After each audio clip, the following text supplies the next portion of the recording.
will, in spite of the over 300,000 British soldiers who were doing their best to resist.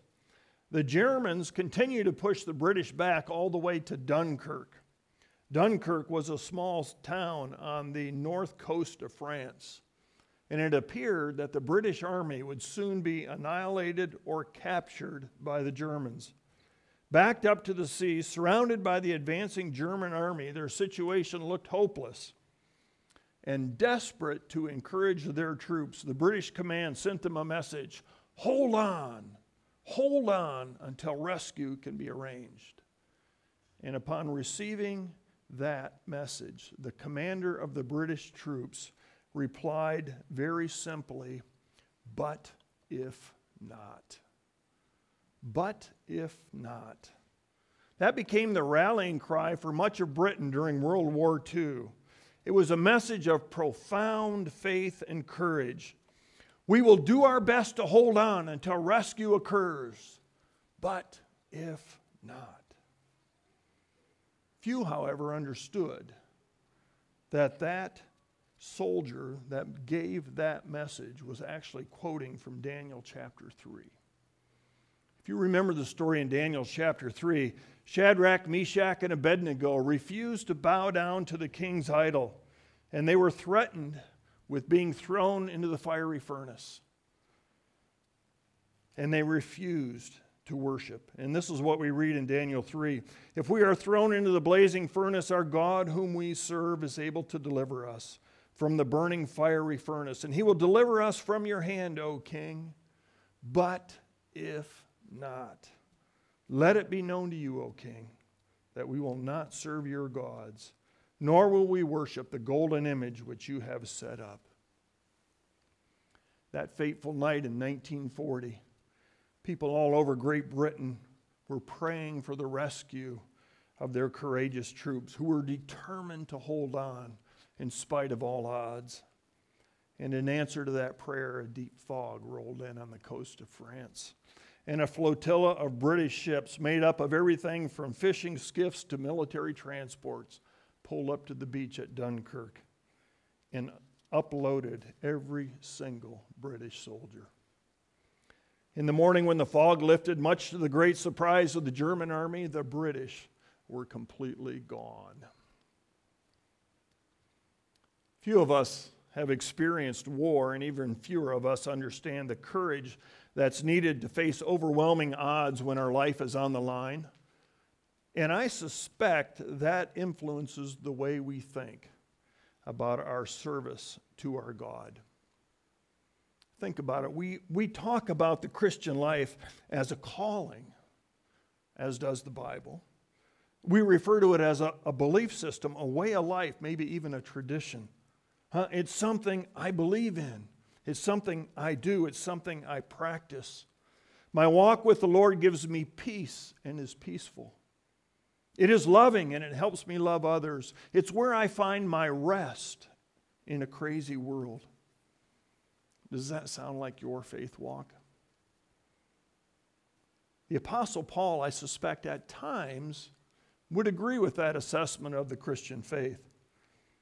But if we look at the life of the Apostle Paul, none of that really reflects his faith walk. He was shipwrecked, beaten, stoned, imprisoned over and over, ridiculed, scorned, persecuted, and finally beheaded. So it's probably no wonder that the Apostle Paul, as he mentors young Timothy, he tells him to hold the view of the Christian life not as a peaceful walk with his Lord, but rather as a battlefield on which he must fight. Paul told young Timothy, I'm writing you these letters, and I write you so that you may fight the battle well. 1 Timothy 1:18. A battle. That's how Paul saw the life of the believer. And in his first letter to Timothy, he gives him instructions regarding combat training for the believer. Now, last Wednesday night, if you happened to be in Bible study, we looked at the story of David and Goliath. And one of the things we learned as we studied that story was that King Saul saw the Philistine army probably the same way the British saw the German forces at Dunkirk, an overwhelming and invincible foe. But here you have David the shepherd boy, probably between 8 and 12 years old, looking at the exact same circumstances, and he sees things entirely different. Listen to 1 Samuel 17. David said to the Philistine, "You come against me with sword and spear and javelin, but I come against you in the name of the Lord Almighty, the God of the armies of Israel, whom you have defiled. This day the Lord will hand you over to me, and I will strike you down and cut off your head. Today I will give the carcasses of the Philistine army to the birds of the air and the beasts of the field, and the whole world will know that there is a God in Israel. All those gathered here will know that it is not by the sword or spear that the Lord saves, for the battle is the Lord's."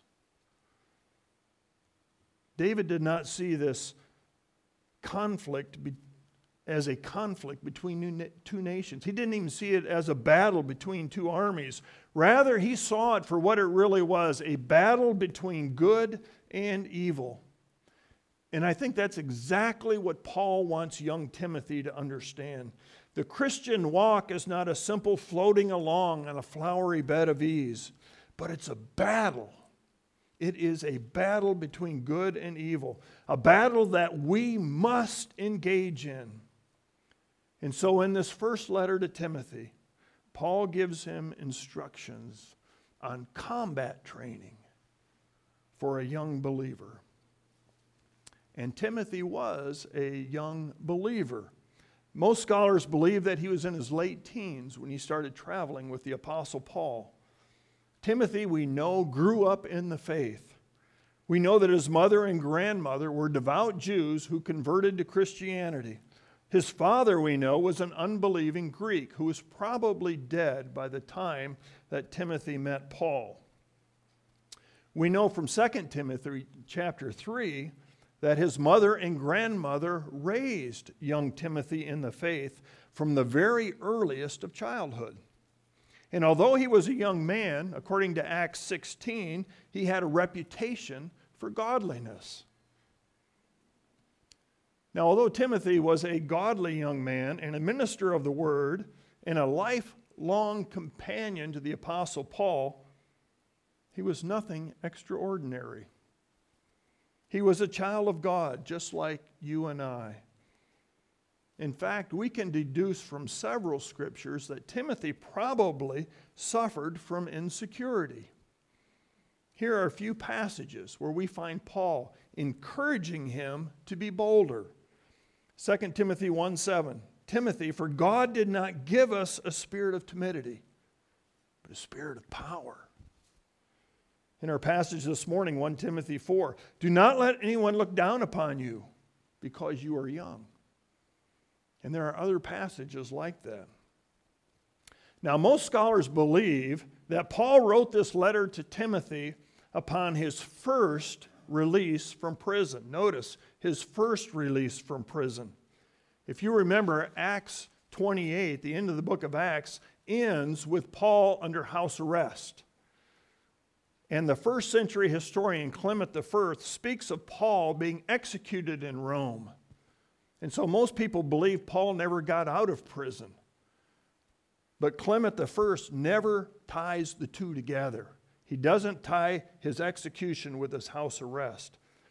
Other historians like Eusebius in the 4th century believes that, in fact, Paul was released from prison and went on a 4th missionary journey. Now, this theory is actually supported by the writings of Paul himself, especially in his pastoral epistles. In Philippians and Philemon, books that he wrote while under house arrest, he says, "I expect to be released soon." Now, if that's the case, then likely these letters that he wrote to Timothy, he wrote while on his 4th missionary journey, a journey we know nothing about. Regardless of Paul's situation, scholars do agree that this letter was written to Timothy while he was pastoring the church in Ephesus. And they were written to provide Timothy with combat training so that he may fight the battle well. Now, no soldier goes into battle without two things. First, combat training, and secondly, a battle plan. So Paul writes Timothy 2 letters. And in the first letter, he gives him instructions on combat training. And in 2 Timothy, which we'll look at next week, he gives him a battle plan to follow, both so that he may fight the battle well. So let's look this morning at Paul's combat training plan for the new believer, so that like Timothy, we too can fight the battle well. Look at 1 Timothy 4, verse 7b. Paul tells Timothy, train yourself to be godly. For physical training is of some value, but godliness has value for all things, holding promise for the present life and the life to come. Now that word that Paul uses here, train, really has Greek overtones, and it literally means to train naked. Now, is it safe to assume we've probably lost some of that in our culture today? Try training naked sometime. You're likely to be thrown in jail. At the very least, you're going to be asked to leave the gym. But in the Greco-Roman world, athletes literally often trained naked. And the reason they did is that they could train to their maximum effort if they got rid of the bulky and sometimes heavy clothes that they wore. No longer restricted by those garments, an athlete would train to his maximum effort. And that's what Paul's saying here. Soldiers in the army of God require focused, concentrated, and maximum effort in their training. There is a saying in the combat world that goes like this: you never rise to the level of an occasion. You rather default to your level of training. You never rise to the level of an occasion. You default to your level of training. In other words, people, when they get in combat, don't perform over and above what they normally would do. Rather, they perform to the level of their training. Train little, and in combat, you will perform poorly. Train hard, and you will perform well under the stress of battle. And that's what Paul's saying here. Paul is saying, train yourself to be godly. Literally, he's saying, train naked unto godliness. Focus. Train hard. Be dedicated. Give your best effort to be godly. Train so hard that godliness shines in moments of difficulty. Train strenuously so that you will be equipped to the best of your ability for the battle of righteousness. J. Oswald Sanders says this: spiritual ends can be achieved only by spiritual men who employ spiritual methods. It's exactly what Paul's saying. Train to be godly.